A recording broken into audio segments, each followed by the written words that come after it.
Inside the dimly lit war room of the Galactic Council, a heated argument simmers among alien leaders, each voicing panic and despair. The camera pans swiftly across worried faces before zooming in on an unexpected sight: a human woman, Captain Selene Tran, standing calmly beside a holographic display flickering with images of recent devastations. Without waiting for permission, Tran taps into the display, hijacking the session. The room falls silent as she speaks, her voice firm and compelling. Look at these images. Every delay, every moment we waste in debate, the terror claims more of our worlds. She switches the display to show tactical overlays and enemy movements. But there's a pattern, a weakness that all your eyes have missed, and we have a plan to exploit it. General Zyreck, a towering figure covered in battle scars, scoffs audibly, challenging her. And why should we trust a human plan? Tran doesn't miss a beat, responding sharply, because, General, when you've got nothing left to lose, that's when humans fight best. We're not asking for trust, just 30 days to turn the tide.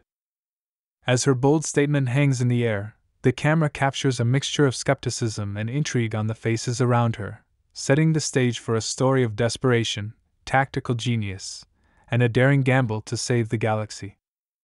In the tranquil expanse of the Zytheron Orbital Hub, a bustling trade center that connected several pivotal star systems, the day unfolded like any other. Diverse merchants from numerous species passionately bartered over exotic goods, tourists gaped at the interstellar crossroads, and ships of all sizes docked and departed with rhythmic precision. However, this serenity was abruptly shattered when a series of explosions ripped through the hub. Alarms blared, overwhelming the cries of chaos as panic gripped the station. The attack was merciless, a swift, brutal assault that left no opportunity for defense or escape. Within minutes, the hub was reduced to a floating wreck, its structures gutted by flames and strewn with debris. As news of the catastrophe spread across the galaxy, fear took hold. The Galactic Council, comprising delegates from all civilized planets, was thrust into a frenzied emergency session. The vast auditorium, usually a place of measured debate and diplomatic exchange, buzzed with a dissonant blend of outrage, fear, and calls for immediate action. Captain Selene Tran, representing Earth, observed the pandemonium with a strategic calmness that belied her inner urgency. She watched as species after species voiced their despair and confusion, each recounting similar merciless strikes on their territories, strikes that bore the hallmark of an enemy known only as the Terror. As the clamor reached its peak, Tran rose, her voice cutting through the tumult with clear, commanding authority. "Esteemed colleagues," she began, the room gradually falling silent, "we stand united in our shock and vulnerabilities. It's evident that our conventional strategies have failed us. What we face is unlike any adversary we've encountered before." A murmur of assent and apprehension swept through the crowd. Tran continued, "The Terror does not seek battle, it seeks obliteration without discourse. To counter such a force, we need a paradigm shift, a new strategy as unconventional as the threat itself." Skepticism filled the air as murmurs turned into outright challenges. A grizzled veteran of the Zaltrax Confederacy, General Vorku, voiced the prevailing doubts. "And what would humans propose? Your fleet is modest, your experience in galactic warfare limited. How do you intend to lead us against such a formidable foe?" Tran's response was measured but confident. "True, our fleet may not match yours in might, nor our soldiers in number. But Earth has a history of overcoming seemingly insurmountable odds. We specialize in asymmetric warfare, guerrilla tactics, and psychological operations. Give us a chance to apply our methods, and you will witness a new way to combat this threat." The assembly fell silent, weighing her words against their desperation. It was the delegate from the Serene Collective, a race known for their cautious wisdom, who broke the silence. "Perhaps it is time to consider the human approach. What more do we stand to lose?" Aboard the UHS Innovator, Captain Selene Tran wasted no time marshalling her diverse team of specialists. The ship, a marvel of human engineering, buzzed with activity as representatives from various planets began arriving, each handpicked for their unique skills and innovative thinking. Tran convened the first strategic meeting in the Innovators Situation Room, a stark, utilitarian space designed for critical discussions. She stood before a holographic display of the galaxy, addressing a mixed audience of military officers and espionage experts who were both eager and anxious about the human-led initiative. "Thank you for joining this task force," Tran began, her tone even but assertive. "You've been briefed on our enemy, the Terror. Traditional warfare has failed us. It's time for tactics that are as dynamic and unpredictable as the challenge we face." Her gaze swept the room, meeting the eyes of each team member, ensuring her message connected with both the hopeful and the skeptical. "We will rely heavily on espionage, misinformation, and guerrilla tactics. Our goal is to disorient, confuse, and sap the will of the Terror, breaking them down piece by piece." Lieutenant Harjun Vek, a Cygnian expert in cyber warfare, raised his hand. "Captain, their communication security protocols are unlike anything we've encountered. How do you propose we penetrate their networks?" Tran nodded towards Dr. Ilara Mio, a human scientist renowned for her work in adaptive algorithms. Dr. Mio has developed a series of polymorphic codes designed to bypass and exploit unknown architectures. "Ilara, could you elaborate?" Dr. Mio stepped forward, activating a secondary screen that showcased complex code structures morphing and adapting. "Our approach is based on evolutionary computation. These codes can learn and adapt in real time, discovering vulnerabilities and exploiting them before the Terror can respond." The room hummed with murmured approvals and nods of understanding, the team's confidence bolstered by the innovative strategy. "Our first operation will be a rescue mission," Tran continued, adjusting the display to a strategic map pinpointing a small, besieged colony in the neutral zone. "This colony is currently under siege by a contingent of the Terror. We will infiltrate, sow confusion within their ranks, and extract as many civilians as possible." Major Tsan, a hulking Braxton with a tactical mind as sharp as his physical prowess, spoke up. "A direct assault would be suicide. What's your plan, Captain?" Tran's smile was slight but confident. "We won't assault. We'll hunt. Our ships are equipped with cloaking technology. We'll ghost in, deploy EMPs to scramble their sensors, and use localized Psi-Ops broadcasts to create chaos. While they're distracted, our extraction teams will move in." The plan was audacious, bordering on reckless, a hallmark of humanity's desperate ingenuity. As the meeting adjourned, Tran's team set to work, each member energized by the bold strategy. Over the next hours, the innovator approached the besieged colony, cloaked and as silent as a shadow. As they neared, Tran oversaw the operation from the command center, her team poised at their stations. "Initiate Phase 1, she ordered crisply. In moments, the enemy's sensors flickered out, and haunting broadcasts in multiple languages filled the airwaves, spreading tailored disinformation designed to instigate fear and confusion. Success in the neutral zone had significantly bolstered the resolve of Captain Selene Tran's task force. The mission had not only saved lives but also provided invaluable insights into the Terror's operations. Aboard the UHS Innovator, Tran and her team were primed to escalate their efforts. The atmosphere was charged with cautious optimism as they prepared to infiltrate the enemy's communications network more deeply. In the secure communications room, Tran convened with her top intelligence operatives. "Our next step is to insert our agents within the Terror's ranks. This isn't just about gathering intel, we're going to turn their own strategies against them," she explained, pointing to several nodes on a holographic display of the galactic network. Lieutenant Vek interjected, "We've managed to decrypt a portion of their communications. It appears there are several factions within the Terror not fully aligned with their leadership. We can exploit this division." Tran nodded appreciatively. "Excellent work, Harjun. Let's use this to sow discord. I want misinformation campaigns ready to launch. Make them doubt their leaders, their missions, even their own comrades." Dr. Mio chimed in, her voice steady. "I've adjusted our polymorphic codes to mimic their encryption patterns. Once embedded, we can push our narratives without raising alarms." As the team set to work, Tran pulled aside Major Tsan. I need your team on standby. If this works, we might provoke them into a rash action, and we'll need to be ready to strike or defend. Understood, Captain? We'll be prepared for anything, Tsen affirmed, his voice a rumbling reassurance. Over the following days, Tran's operatives successfully infiltrated the Terror's communications. Subtle fake orders were inserted into their systems, and rumors of traitors and impending betrayals circulated, creating an atmosphere of paranoia and mistrust among the Terror's ranks.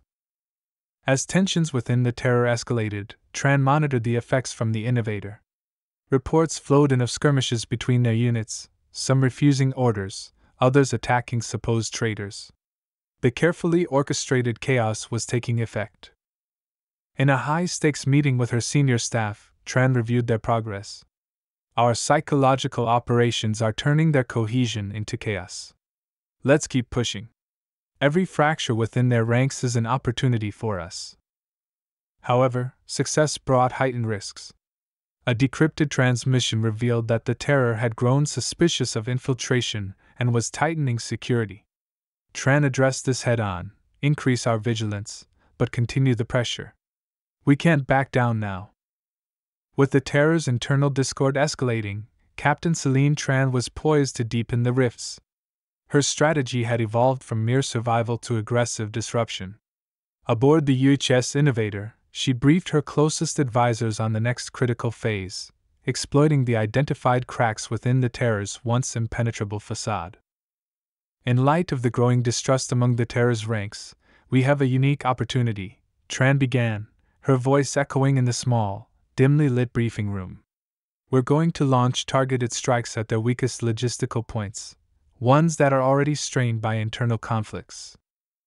Major Tsan, who had been coordinating the defense squads, added, Our recon drones have identified several poorly defended outposts crucial to their supply chain.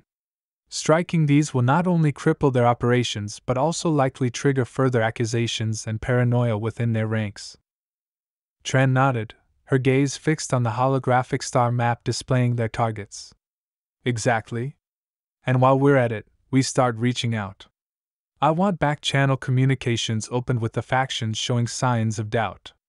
We offer them an out, a chance to defect. The room buzzed with activity as her team prepared for the multifaceted operation. Tran turned to Dr. Mio, Alara, ensure our cyber teams are ready to intercept any communications from these strikes. We need to amplify the chaos.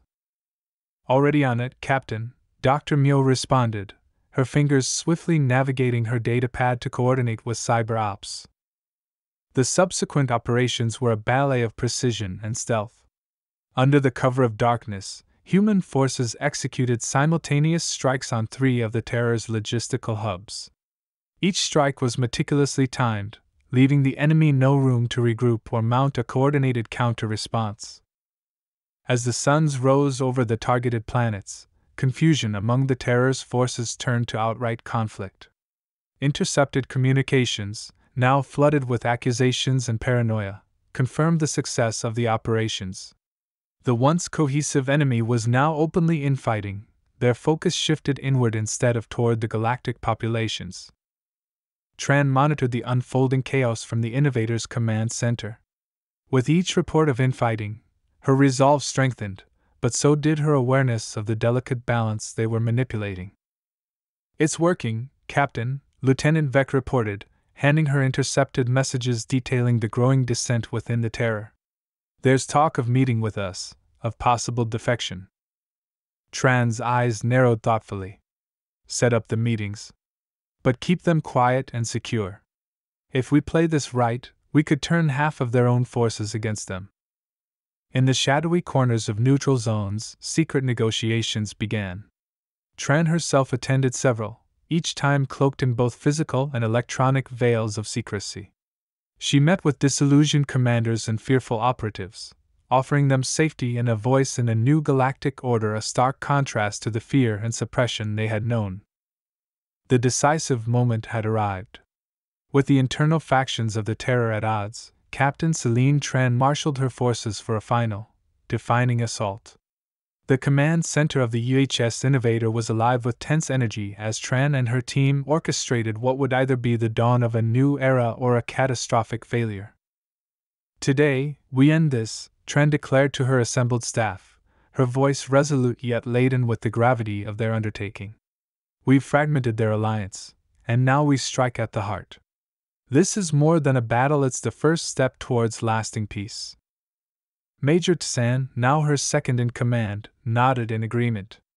"Our units are positioned around the Rylon sector. Their central command is there, vulnerable and isolated from their fractured forces." Tran turned to her communications officer. "Begin the operation. Signal all units to advance." As the operation commenced, Tran's forces, comprising both human and defected alien units, moved with precision. Stealth ships pierced through enemy lines, delivering strike teams to critical infrastructure points. Above them, the skies lit up with the blaze of starfighters, as pilots from a dozen worlds maneuvered between laser fire and debris. Meanwhile, Tran maintained a secure link to the negotiators who were meeting with key leaders of the terrorist dissenting factions. "Offer them amnesty and a role in the council," she instructed. "Ensure they understand that their cooperation today will reshape the galaxy's future." The battle raged, fierce and unyielding. Tran watched, her face a mask of concentration, as reports flooded in. Her forces were making significant headway, but the cost was mounting. Each report of casualties reminded her of the steep price of peace.